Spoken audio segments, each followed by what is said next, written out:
নমস্কার বন্ধুরা, আজকে দেখো এটা সকালে আমি বানাচ্ছি কর্নফ্লেক্সের সঙ্গে দই দিয়ে বানাবো। এটা খুব হেলদি খাবার, সমস্ত রকম ফুড দিয়ে ভালোই লাগবে খেতে। প্রথমে আমি দইটা নিয়ে নিলাম, এবার আমি এটাকে ভালো করে ফেটিয়ে নেব। এখানে আমি কর্নফ্লেক্সটা দিয়ে দেবো,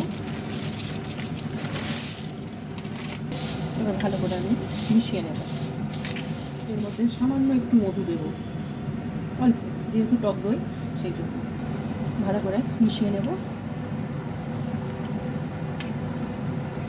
এর মধ্যে কলা দিয়ে দেবো, যে যার ইচ্ছে মতো ফল খেতে পারো, কোনো অসুবিধা নেই। পেঁপেও দিতে পারো, বেদানা, স্ট্রবেরি সব কিছুই দেওয়া যায়।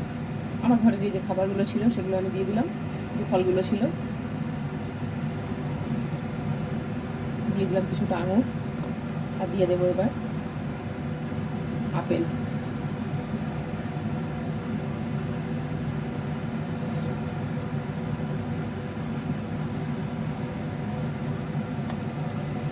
এবার দিয়ে দেবো অল্প একটু খেজুর।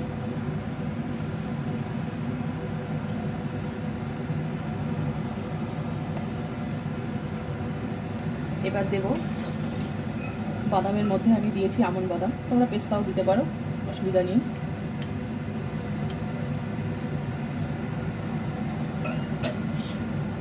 দেখতে ভালো লাগার জন্য, সুন্দর লাগার জন্য আমি কিন্তু চেরি দিয়েছি। চেরিটা কিন্তু না দিলেও চলে, এটা দেওয়ার কোনো দরকারই নেই। দেখতে সুন্দরের জন্য কিন্তু আমি দিয়েছি, তোমরা কিন্তু দেবেই না।